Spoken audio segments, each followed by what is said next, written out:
Y entre ellos, qué sé yo, había historietas de todos los tiempos, había un superhéroe, qué sé yo, había realmente historietas que yo no conocía, porque no, acá en Buenos Aires no compraba la Villiquen, yo era de Anteojito. No somos más jóvenes. Y ahí vi por primera vez un guión de Goscinny en esas páginas recordadas, porque ahí publicaban un papá. Que era dibujado por Uderzo, ¿no? De todas maneras, después cuando empecé a interesarme más en el encadenamiento biográfico de Goscinny y de Uderzo, Uderzo es un dibujante que viene del realismo, porque dibujaba una historieta realista de aviones que se llamaba Michel Tanguy, o Tanguy, no sé. Entonces el tipo era un dibujante realista, vendría a ser el Raymond, una cosa, a lo Jeff Howe. Que dibujaba aviones de los nuestros era Solano López. Era como eso, ¿viste? Amapola Negra se llamaba la historieta. Pero dibujaba, bueno, seguramente el piloto en alguna de esas revistas de las cuales Goscinny era uno de los jefes, ¿no? Era el director. Y se ve que en algún momento se cansó de ese realismo y empezaron a crear Goscinny y Uderzo una especie de semi-funny, un estilo semi-funny, donde él se alejó del realismo y empezó a dibujar no a lo grotesco absoluto, sino una especie de mitad entre realismo y grotesco, ¿no? Y eso fue un papá que uno encuentra muchos de los signos que después él explotará en Asterix y Obelix, ¿no? O por lo menos no me acuerdo muy bien cuál es la temporalidad, la contemporaneidad de un papá y Asterix, pero creo que Asterix es posterior. Y sí, eso se notaba. Bueno, después el segundo encuentro que tuve como niño también con Goscinny fue en la revista Antifaz. La revista Antifaz era una revista que sacaba el grupo García Ferrer, que sacaba Anteojito. Una revista chiquitita así, increíble, muy linda, que ya no se consigue fácilmente, no se consigue para nada. Y ahí salía Lucky Luke. Lucky Luke en blanco y negro salía. Entonces, claro, otra vez Goscinny, ¿no? Otra vez. Y el clímax fue, claro, cuando uno veía en 7 días que le pusieron mucho suspenso a la aparición de Asterix. O sea, ya viene el héroe galo, ¿no? Y me parece que hasta lo publicaron por fascículos primero. No lo publicaron como librito. Lo mandaron como fascículos dentro de 7 días. Entonces, realmente los esperaba. Y la verdad a mí me volvió loco. Me gustó muchísimo, tanto que empecé a buscar, como que me abrió las puertas a la historia de Francia, a la historia de Roma, a la historia de Europa, casi te diría, porque claro, era una historieta muy europea, ¿no? Muy europea. Y tanto que yo dije, ¿qué puedo inventar? Porque estaba tan fanatizado con Asterix que empecé a buscar qué otros héroes europeos faltaban hacer, ¿no? Y descubrí que faltaban los fenicios. Y empecé como a generar fenicios, a dibujar fenicios, barcos fenicios. ¿A vos por qué te interesaba el dinero? No, bueno, era porque lo que quedaba, quiero dibujar, de todas maneras el libro 3 que publica ahora Sorsal y Planeta en conjunto del siglo XIX. Pero también lo satirizan a los fenicios. Sí, en el número 3 aparecen los fenicios, pero yo soy el que no vi en la 4. El gladiador, sí, ahí aparece el navío fenicio que lo lleva a Roma para rescatar a Suraccenturix. Y bueno, nunca hice esa historieta, le busqué mucho los nombres, por supuesto porque no terminaran en X. Y después, claro, seguí viendo las historietas de Asterix. Le reconocía una cosa muy clásica en el dibujo. Y cuando Chris dice que hablamos esta semana y que como que preferimos Lucky Luke, yo te diría que prefiero Lucky Luke como dibujo, pero no sé si como guión. Me gustan las historias de Asterix, me gustan más sólidas y me gustan los gags de Lucky Luke, ¿no? Me parece que es, pero como aparte más cercano era el ambiente de los cowboys que lo de Roma. precisamente a mí no me interesaban los vaqueros, la historia de vaqueros, nunca me interesaron ni en el cine. Lucky Luke me gustaba porque era como una especie, no sé, una especie de Quijote con sus caballos, no sé cómo decir, era, no, él y Jolly Jumper. Y después, claro, fanatizado con Goscinny, seguí viendo y descubrí Petit Nicolás, que es una maravilla. Petit Nicolás, que con el dibujante más grande de todos los tiempos, que es Sempé, ¿no? Sempé, el maestro de Quino. El maestro de todo, qué sé yo, no sé. Quino siempre es el referente. Y aparte que no es una historieta, no es. Goscinny ahí hace como cuentos ilustrados por este maestro que complementa, ¿no? Es un dúo perfecto, hace dúos perfectos. Bueno, no todo, porque cuando Abril sacó Asterix y luego Lucky Luke por el éxito de Asterix, después también quiso aprovechar y sacó It's No Good, la historieta dibujada por Tavares. Y esa es mala, es una historieta mala, floja, es como uno está esperando, es un califa, ¿no? Es buenísima. Es malísima al lado de Asterix. Bueno, y así, ¿no? Sí, me parece que ahí se termina la saga de Goscinny, porque después se muere en el 77, se muere muy pronto, ¿no? Digamos que acá cuando llega a la Argentina toda la producción yo creo que el Petit Nicolás lo veía tenía que ir a la librería Hachette para verlo, ¿no? Porque sea por los dibujos y después venían como los libros de ediciones españolas, de Bruguera, yo no sé. ¿Y no te acordás por esa época que aparecía otra historieta de cowboy, pero dibujada por el gran maestro francés, Moebius? Giraud, bueno, eso se publicó en Pilot. El Teniente Bleuberry. El Teniente Bleuberry. Una de las historietas mejor dibujadas. Pero no es guión de Goscinny, es editada por Goscinny en uno de los descubrimientos de Goscinny en Pilot. Claro, Jean Giraud, que después es Moebius, ¿no? No, impresionante, no solo como guionista, también como editor. Era toda una manera de dibujar. Había que trabajar mucho para hacer historietas. Bueno, eso es lo que tuvo Goscinny, dibujantes que dibujaban mucho, ¿no? Que complementaban mucho, que tuvieron un clima, trazaron un clima y nunca pero aparte salieron. de esos dibujantes se notaba toda una formación clásica. Sí. Eran todos... Menos de Sempé. Sempé viene más de Saul Steinberg, ¿no? Viene de otra escuela, pero es el más libre de todos. Pero él es menos, bueno, él no historietista, estamos hablando de historietas. No, pero lo maravilloso de Sempé es la narración temporal de esas historietas que pueden, no sé, duran lo que él les da. Doble página con 26 cuadritos. Pero no con Goscinny. Es él, es Sempé. Sí. Bueno, eso, me parece que hay, no sé, después... Bueno, nos estamos yendo por la rama. Yo esa cosa de Goscinny, se desenchufó. Se desenchufó Six. Sí, funciona igual, ¿no? Se ve que sin cable era inútil. Bueno, era inútil para mí.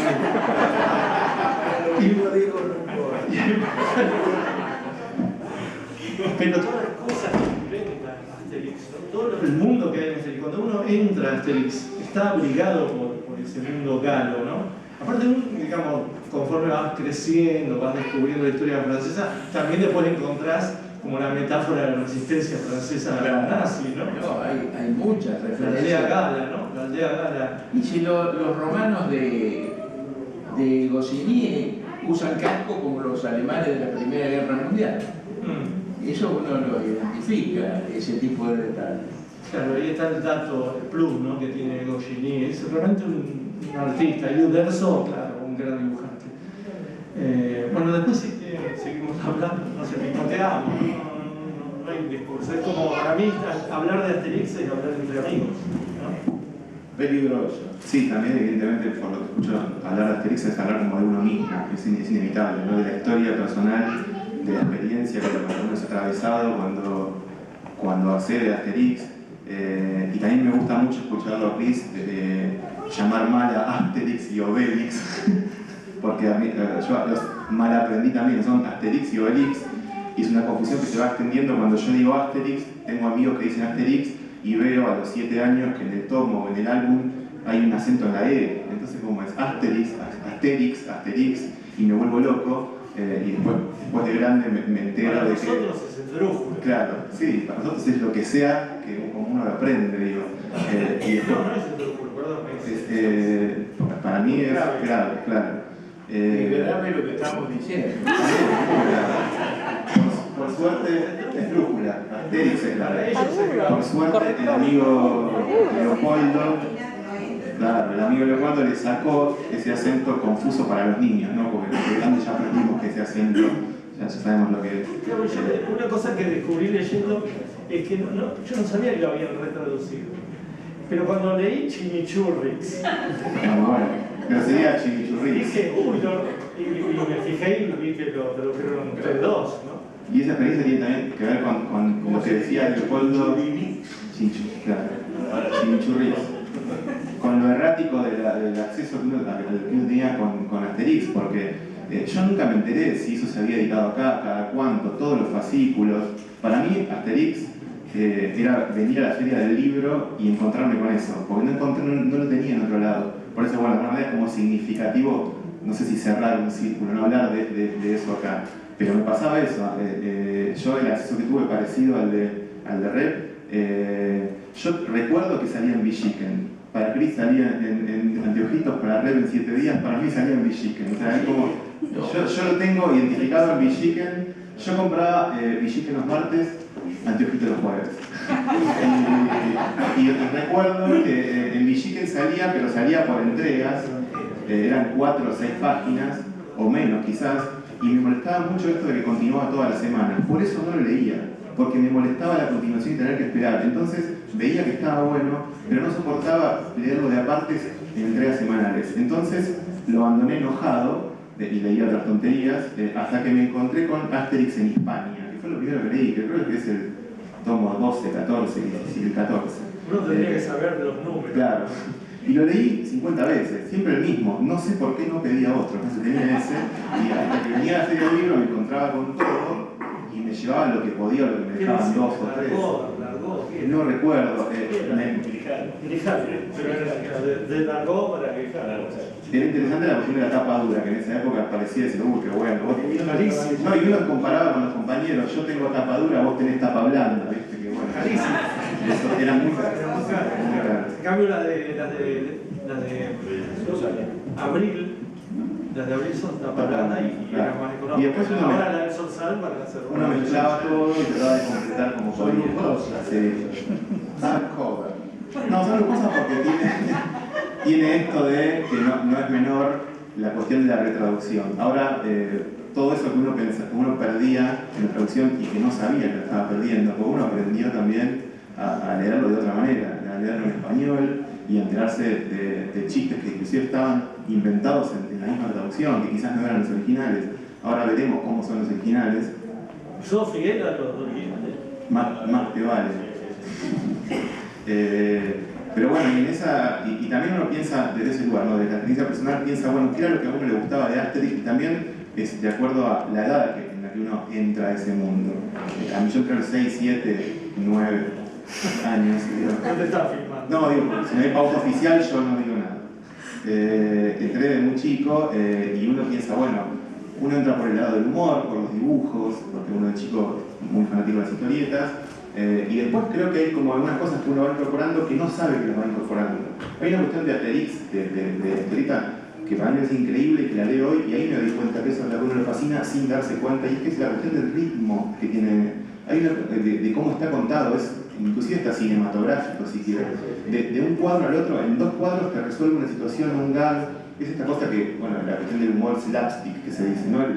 Esta cosa del humor físico, que está todo el tiempo de un cuadro a otro y resuelve cosas enseguida, inclusive uno lee, yo leí de vuelta por 28ª vez, Asterix la primera, cuenta un millón de cosas y se termina muy rápido y hace, todo el tiempo es un nivel, o sea, un ritmo tan acelerado y tan rápido, cuenta todo, que creo que ahí estaba también, más allá del chiste, más allá de los juegos de palabras, que chicos casi no lo entendíamos, y por supuesto más allá de la cuestión histórica, de la cuestión cultural, o esta cosa que básicamente es una sátira con las características y los tópicos de la nacionalidad, de las regiones. regiones, inclusive que uno de chico las pierde, las regiones de la misma Francia, no hay como mucho chiste con eso. Eso a uno de chico le pasa por el costado, no se entera, le llega por otros lugares, y después cuando uno lo vuelve a leer de grande, entra por otro lado. Es como que Asterix tiene eso, un montón de aristas, y eso es lo que lo hace tan rico, digamos. Para mí el tema de la poción mágica, que bueno, que a pobre Obelix no, él siempre quiere tomar, el más pobre nunca logra que le dé el druida Panoramix. Para mí es como una especie de influencia de Popeye, más que para el sur, ¿no? La espinaca, ese tipo de cosas, el superpoder ese que le da, que aparte le dura poco, le dura un ratito, ¿viste? Así. Y en Obelix dura. El viaje de Asterix. Se lo daba el druida.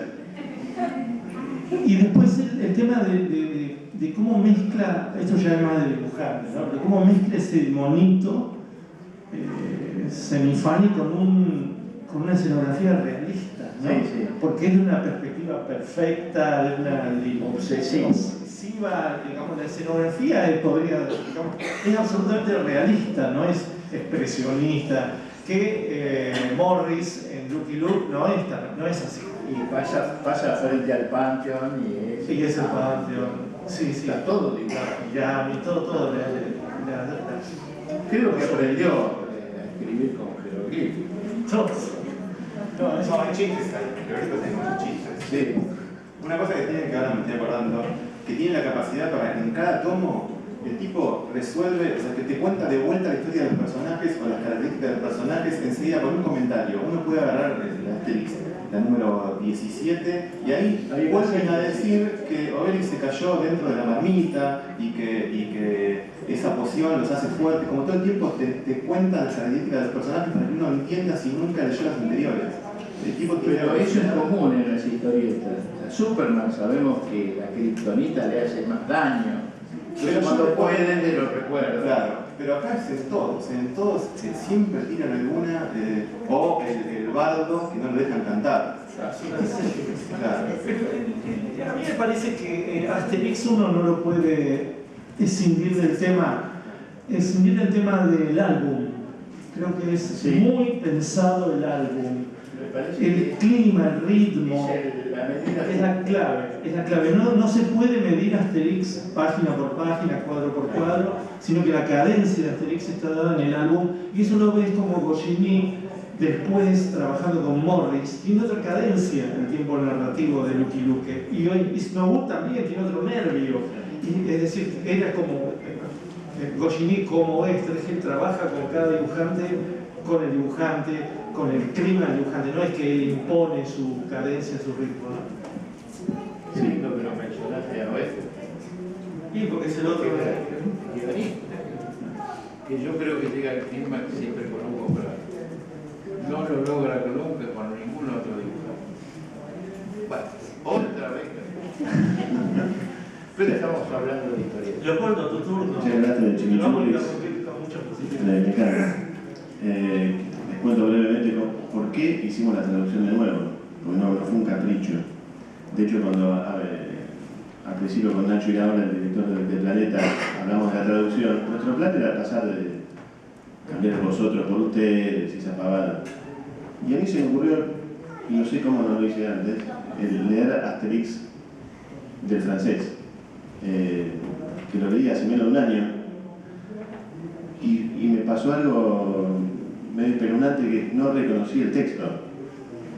Iba leyendo, no reconocía.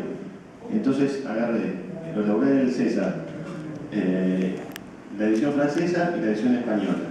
Comparé cuadrito por cuadrito y me dejé escribir un estudio comparativo de la traducción con relación al original.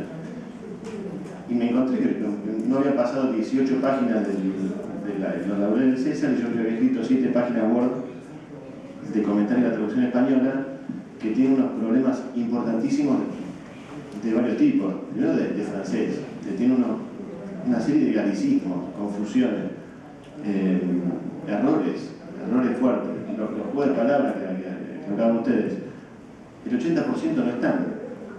Te juro, me empecé a reír de cuadritos y de secuencias, leyendo la francesa, Cuando leía en española no había ni gracia ni doble sentido. Los nombres, Goscinny es implacable con la cantidad de los nombres, pero impresiona, ¿no? Que la respeta siempre.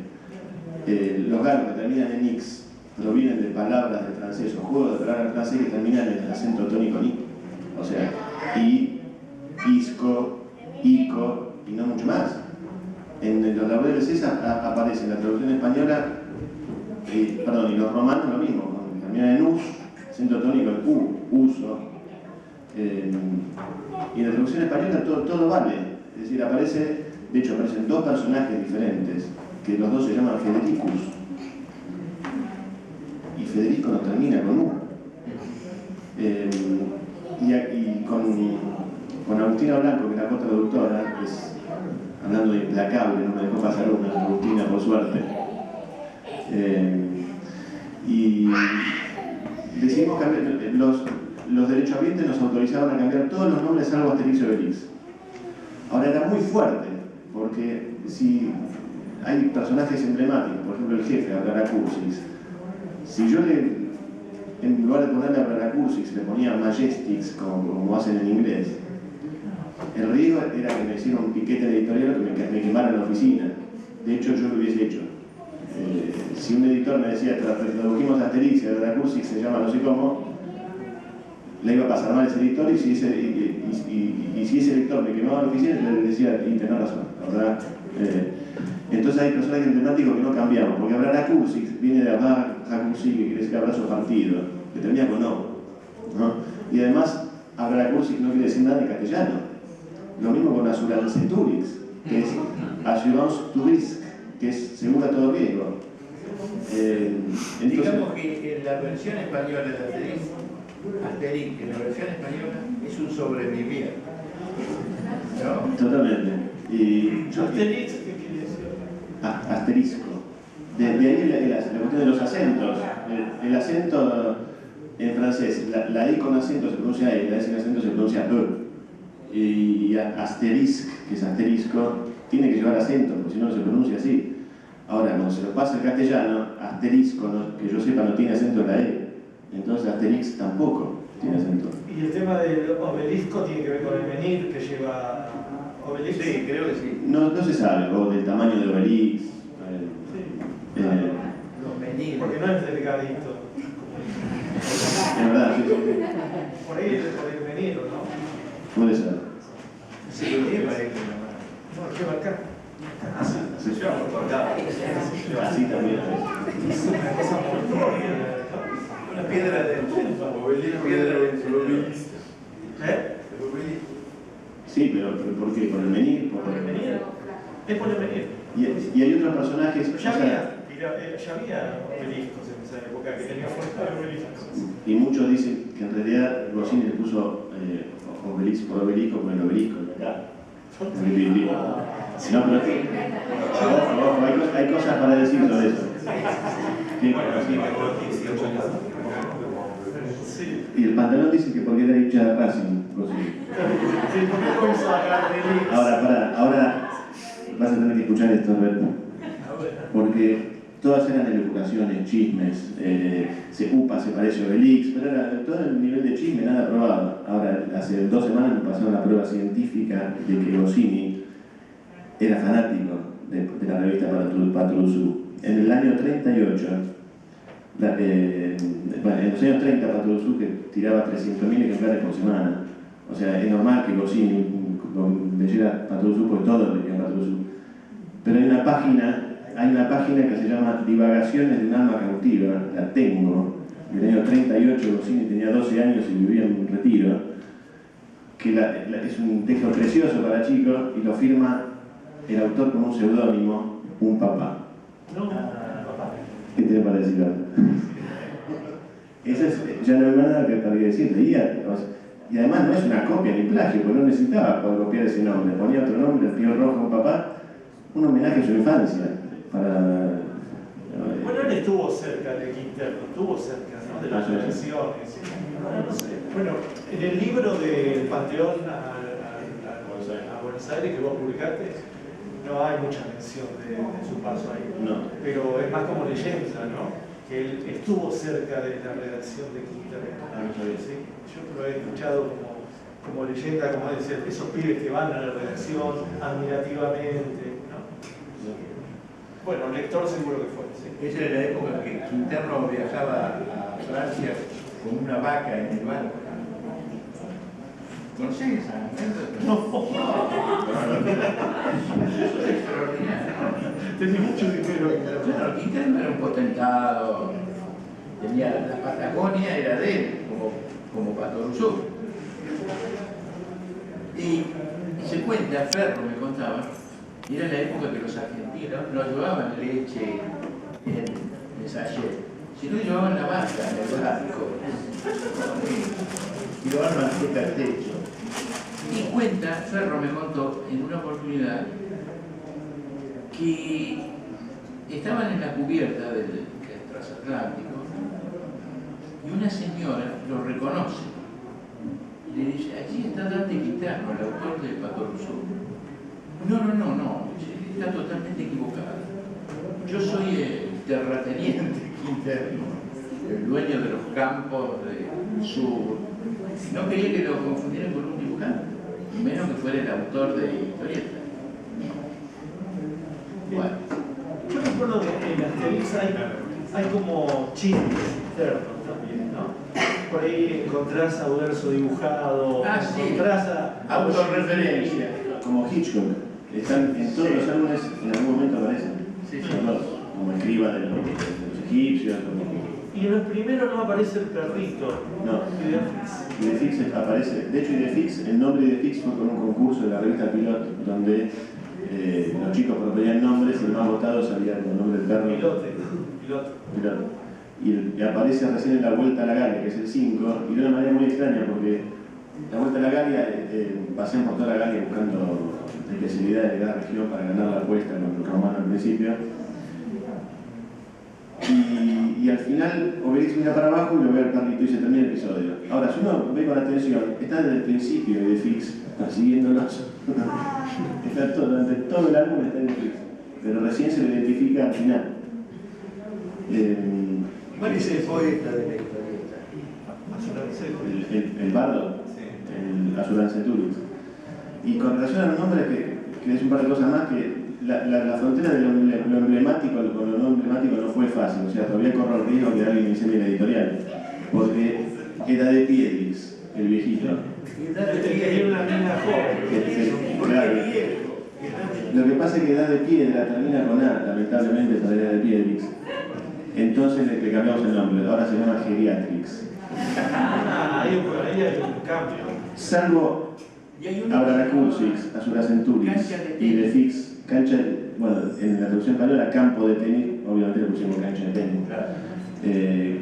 Y salvo Petibonum, que es un campamento romano, y Babaorum, Petibonum, que viene Petibonum, que es como chabón.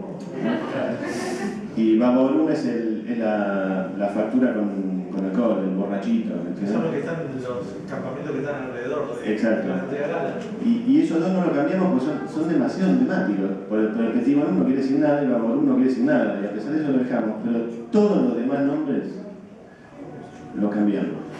Y Panoramix lo dejamos porque termina con panorámico, termina bien en ico, todo bien. Pero ahí fuimos obsesivos con eso.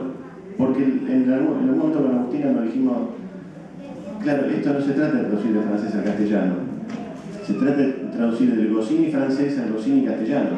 Y el idioma Goscinny es que los nombres no se construyen de cualquier manera, se construyen de determinada manera. Y con los acentos, de hecho es algo antiguo, ni siquiera hay registros escritos de algo antiguo, entonces no podemos tomar la libertad de decir no hay acento. Por supuesto que uno cuando descubre Asterix y se apasiona, dice, ¿de dónde cuerno salió este? Bueno, y llegás a Vercingetorix, ¿no? Claro. Dice así Vercingetorix. Vercingetorix. Bueno, y entonces en un momento dado buscás los grabados de cuando él, ¿viste?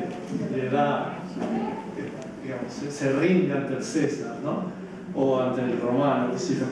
Y lo que yo buscaba siempre era que Vercingetorix tuviera alitas en el casco.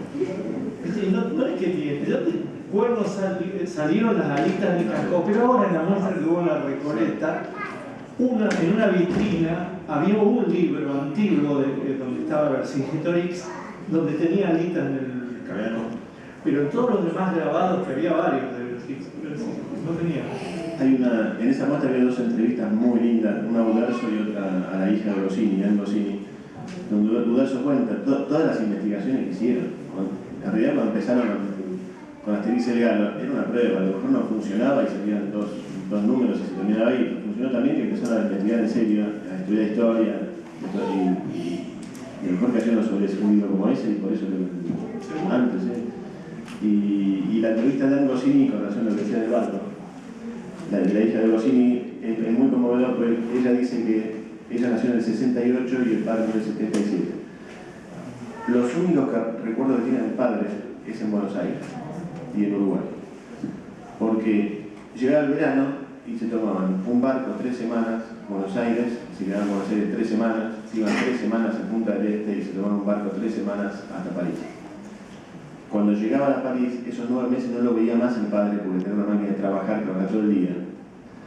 Y los únicos recuerdos que tiene Anne Goscinny es en Buenos Aires de su papá.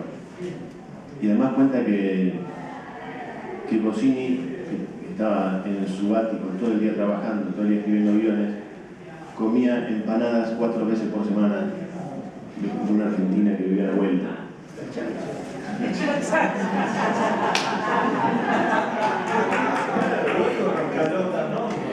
No se llamaba así, chachax. Ahora, lo que vos decías es una historieta contra francesa. O sea, los giros, el idioma, los juegos de palabras, es recontra francés. Y sin embargo es quizás la obra más traducida del mundo. Y cuando yo la leo, me habla a mí como porteño y cuando... Pinta tu aldea. Tu pequeña aldea grande. No tiene nombre la aldea grande. No. Tiene una lupa nomás, una lupa que se hace grande. ¿A dónde queda? Arriba, ¿no? Que Normandía arriba. En Armónica, sí, lo cambié. Hay algo que habla de lo normal. Los normandos, que en ese caso son los vikingos. Es buenísimo, es buenísimo. Es buenísimo. Es Bretaña, no lo saben. Sí, es Bretaña. Normandía, un poquito más arriba, es Bretaña. Aprovecho tu Y ahí intervención. vienen entonces los casquitos con, en vez de cuernito, con la lista. Aprovecho tu intervención, Matías, porque fuimos todos los traductores, pero tuvo 10 revisiones diferentes de gente que no se conoce. Matías fue uno de ellos, implacable con el latín. Y cada uno aportó su historia desde su visión. De hecho, hay momentos donde la edición argentina tiene juego de palabras y la francesa no. Les doy un ejemplo. En Asterix y los Godos, que está acá, que ya salió, Asterix y Obelix los están persiguiendo los romanos porque los creen godos y se disfrazan de romanos. Eso quiere decir que dejaron paños menores a 2 romanos y se pusieron el uniforme para pasar desapercibido. Los romanos encuentran a sus 2 colegas en calzoncillos, entonces empiezan a buscar a 2 godos disfrazados de romanos que vienen a ser Asterix y Obelix. Entonces empiezan a desconfiar de ellos mismos. Y en un cuadrito hay un romano que persigue a otro pensando que el que persigue es alguno de los 2 godos disfrazados de romano, y el que sale corriendo perseguido dice, la traducción literal del francés es: soy romano, soy romano, soy romano. Y Roberto Garris, que es el que acaba de entrar, me dijo, acá ponele, no me peguen, soy romano. Un aplauso para